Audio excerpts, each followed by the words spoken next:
Hello everyone, I'm Kasturi Saikia, currently working as Assistant Professor in the Department of Business Management in JHSK Commerce College, Dibrugarh, Assam.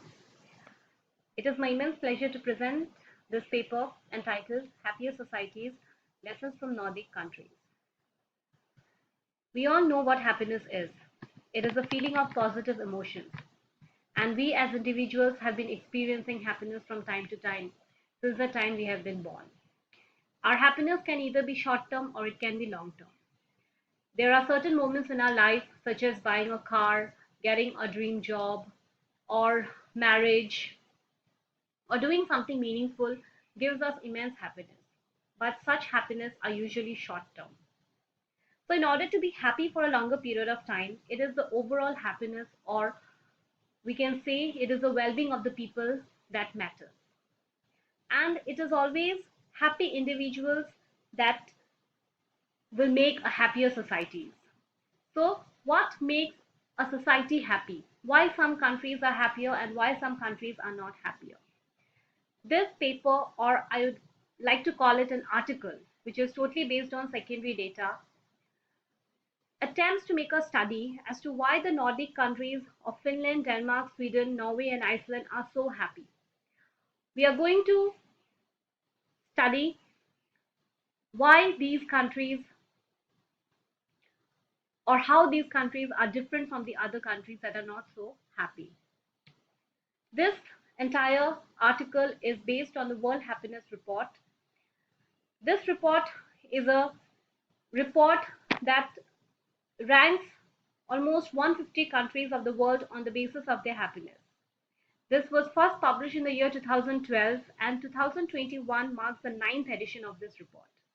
This report makes use of the Gallup World Poll. It is a world poll that collects data from individuals across the world in almost 150 countries, and by collecting those data, a score is calculated, and on the basis of which the happiness index is calculated. This happiness index is basically based on six variables: GDP per capita, social support, healthy life expectancy, freedom to make life choices, generosity, absence of corruption.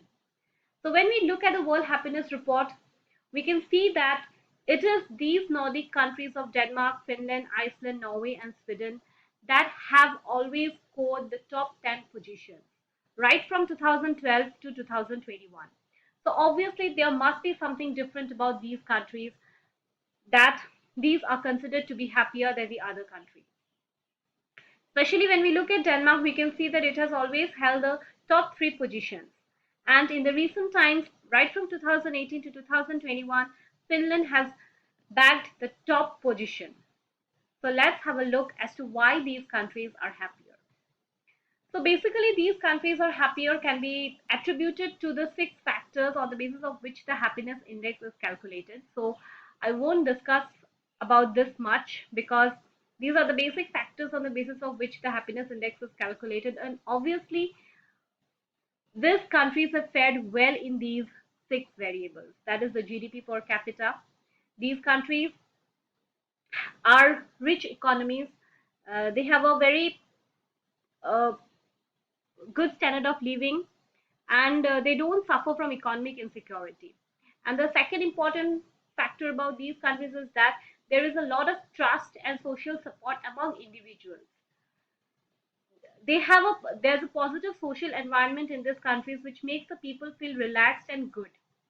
And the next point is a healthy life expectancy. We can see that all the Nordic countries have a life expectancy of more than 80 years.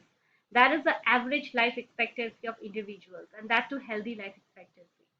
Then these people, the citizens of this country, they have a freedom to make their life choices. They are independent, and they can make independent decisions about their life as to what they want to do about their life.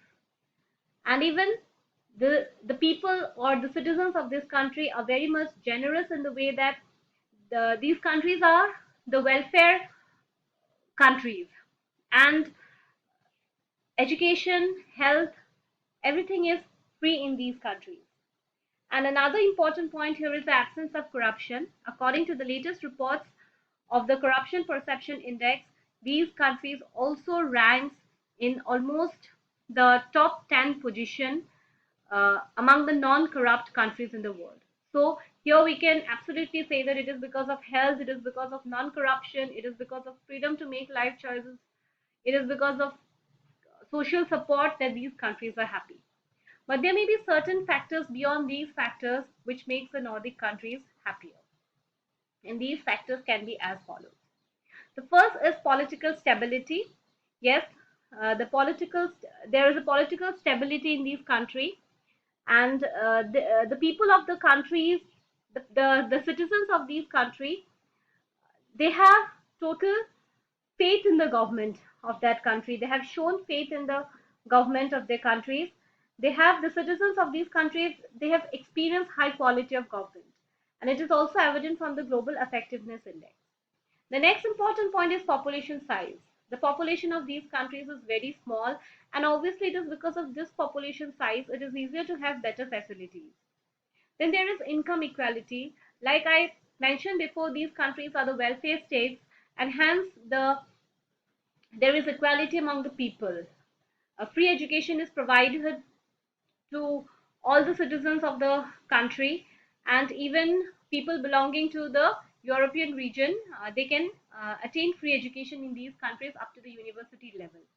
And even there are health facilities. There are free health facilities provided to the people of these countries. Then coming to community attachment, yes, there is a kind of attachment among the people. The entire community as a whole, they feel attached to their country, and that also makes them happier. And another important point here is that they also have done well in the sustainable development goals.